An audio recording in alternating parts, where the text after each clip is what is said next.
안녕하세요. 반갑습니다. 스터디 채널 신정민입니다. 자, 교육고무직 소양평가에 나오는 관찰 탐구력인데요.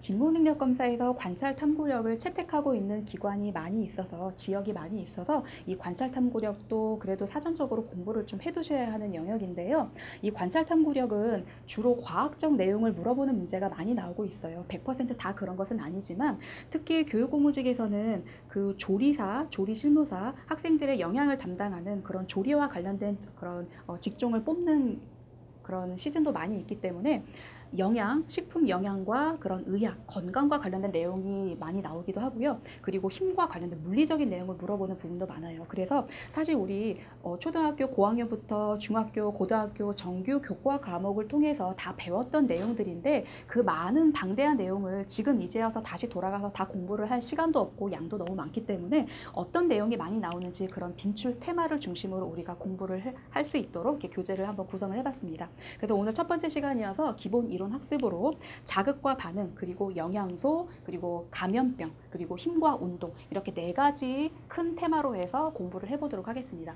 첫 번째 이제 자극과 반응인데요. 지금 감각기관에서 교재 보시면 눈, 귀, 코, 혀 우리가 눈으로 보고 귀로 듣고 코로 냄새 맡고 혀로 맛보는 그 감각기관에서 세부적으로 나눠놨는데 이런 경로 있죠. 이런 경로들은 다 외우시기보다는 흐름을 파악하시고 뒤에 문제풀이 통해서 하시다 보면 자연적으로 습득이 되시니까 너무 부담스럽게 외우실 필요까지는 없습니다. 일단 그런 흐름을 통해서 공부를 해보도록 할게요. 자, 시각의 성립이에요. 시각의 성립. 우리 눈의 구조도가 이렇게 나와 있는데요. 자, 우리가 빛이 들어오면 맨 처음에 요 각막이 빛이 가장 먼저 통과하는 쪽이 각막이에요. 각막이어서 요 각막, 요 부분 있죠? 요 각막. 각막을 통해서 맨 처음에 이제 빛이 제일 먼저 통과하는 부분이고요. 그 다음에 이제 요쪽이 수정체예요. 자, 수정체는요. 수정체는 우리가 안구라고 부르죠. 수정체. 빛을 굴절시켜서요. 수정체는 빛을 굴절시켜서 요 뒤쪽에 망막이 있는데요. 빛을 이렇게 굴절시켜서 망막에 상이 맺히게 해요. 망막에 상이 맺히게 합니다. 자, 그리고 이렇게 커다란 부분이 있죠. 유리체. 자, 빛이 처음에 각막을 통해서 수정체를 통해서 굴절이 됩니다. 그래서 유리체를 통해서 망막을 가요. 근데 망막에 시각세포가 분포하거든요. 이 망막 부분 있죠? 망막 부분에 시각세포가 분포해서 이쪽은 좀 알아두시면 좋아요. 망막에 시각세포가 분포한다. 그리고 이 시각세포가 시각신경으로 가고 시신경으로 가요. 그런데 이 구멍난 부분 있죠? 이쪽에. 이 망막이 있는데요. 이쪽에 이 부분이 뭐냐면 이 부분이 맹점이에요. 맹점. 왜 맹점이냐면요. 여기에는 시각세포가 분포하지 않아요. 왜냐면 요 시각세포들이 시신경으로 가려면 이쪽 구멍으로 빠져나가서 시신경으로 전달을 해줘야 되거든요. 우리 컴퓨터 책상, 사무실에 있는 컴퓨터 책상 한번 생각해 보세요. 우리 컴퓨터에 그런 선들이 굉장히 많잖아요. 그래서 책상 보시면 이쪽 사이드에 구멍 뚫려 있는 거 보이시죠? 우리 그 구멍 사이로 뭐를 집어넣어요? 전선들 모아서 밑으로 빠져나와서 콘센트 꽂잖아요. 그런 것처럼 이 시각세포들이 굉장히 자잘하게 있단 말이에요. 그 많은 시각세포를 모여서 시신경으로 이렇게 빠져나가게끔 하는 거예요. 그래서 이쪽이 이제 맹점인데 망막에 맹점이 있다는 거 기억을 해 두시고요. 자, 그래서 시각세포가 시각신경으로 가고 이제 뇌로 전달을 하는 거죠. 그래서 우리가 이게 이제 분필이구나, 이게 칠판이구나, 그런 걸 우리가 인지를 할 수가 있는 거예요.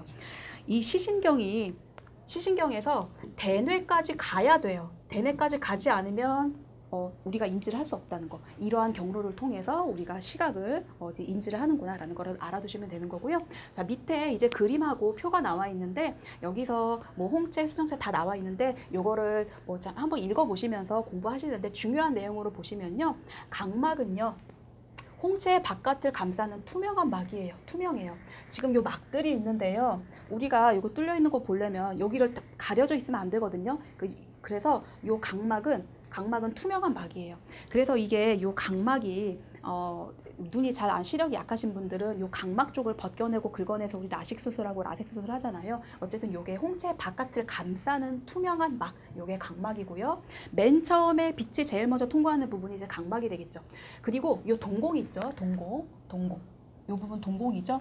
동공에 빛이 들어가는 부분으로 빛의 세기에 따라서 크기가 조절돼요. 그래서 어두운 곳에서는 좀 동공이 커지고요. 밝은 데서는 빛이 많이 들어오니까 동공이 좀 작아지고요. 그런 게 있고요. 그리고 홍채는 동공의 크기를 조절해서 눈으로 들어오는 빛의 양을 조절해요. 그러니까 동공과 홍채는 서로 동공이 작아지면 홍채가 커지고, 그리고 동공이 커지면 홍채가 작아지고, 약간 그 반비례 관계를 보이겠죠. 그래서 홍채 있고요. 그리고 수정체는요, 여기 수정체, 빛을 굴절시켜서 망막에 상을 맺히게 한다고 했었고요. 수정처럼 맑다고 해서 수정체라고 이름이 붙여진 거고요. 그리고 선모체는 그 수정체 두께를 조절한다고 했는데 이 부분은 한번 그냥 읽어보시고, 자, 유리체는 그 눈안을 채우고 있는 거예요. 눈안을 채우고 있는 투명한 물질로 눈의 형태를 유지해요. 그리고 우리가 둥그런 그런 모양을 유지하는 그런 유리체가 되는 거고요. 그리고 망막이 있었죠. 망막이 좀 중요한데요. 망막은 상이 맺히는 부위로 시각세포가 분포해요. 시각세포가 분포한다. 그리고 황반은 시각세포가 많이 모여 있어서 이곳에 상이 맺히면 물체가 선명하게 보이고요. 그리고 맹점은 시각신경이 모여서 나가는 곳이에요. 나가는 통로예요. 시신경으로. 그래서 시각세포가 없어서 상이 맺혀도 물체가 보이지 않는다. 일단 전달하는 통로예요. 그래서 보이지 않는다고 해서 맹점이라고 이름이 붙은 거예요. 그 다음에 이제 맥락막이 있어요. 맥락막은 검은색 색소가 있어서 눈 속을 어둡게 한다고 그러는데요. 우리 암실 있죠. 우리 어두운 암실에서는 조금 더 선명하게 볼 수가 있어요. 그래서 어둡게 하는 이유는 상을 뚜렷하게 해서 더욱더 선명하게 볼 수 있게 하기 위해서 이렇게 만들어진 거예요. 그래서 맥락막은 검은색 색소가 있어서 눈 속을 어둡게 한다. 그렇게 좀 알아두시면 되겠고요. 그리고 시각신경, 시각세포에서 받아들인 자극을 뇌로 전달해요. 그리고 공막은 눈의 가장 바깥을 싸고 있는 공처럼 둥글게 싸고 있는 막이에요. 그래서 요거는 공처럼 유지한다. 눈의 형태를 유지한다. 그래서 그런 막이다. 가장 바깥에 있는 게 공막이다. 그래서 막들이 있어요. 망막, 맥락막, 공막이 있는데 망막이 가장 중요하고요. 가장 먼저 들어오는 게 각막이고, 그리고 동공, 홍채 이런 것들은 좀 주요 포인트 알아두시면 좋겠습니다. 다음 넘어가서요. 자, 눈의 조절작용. 이 부분은 이제 문제통에서 우리가 또 풀어볼 건데요. 밝기에 따른 동공의 크기 변화. 밝기에 따른 동공의 크기 변화. 어두운 곳에서 밝은 곳으로 빛이 갑자기 많아졌어요. 그래서 홍채가 확장되고요. 동공이 작아져요. 밝은 곳으로 갔을 때는. 그래서 이렇게 조절함으로써 빛의 양을 조절하는 거죠. 좀 적게 들어오게. 그리고 밝은 곳에서 어두운 곳으로 갔을 경우에는 동공을 확대, 동공을 눈을 크게 뜨고 홍채가 수축된다. 그러니까 면적 감소하고 얘는 커지고 반비례 관계를 보이죠. 그래서 빛이 적으니까 많이 들어올 수 있게 조절을 하는 거예요.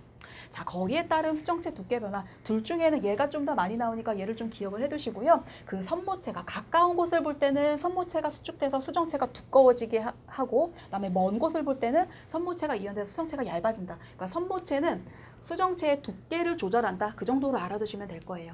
일단 여기 눈의 조절작용 보셨고요. 그 다음에 이제 귀로 넘어갈게요. 자, 우리 귀도요.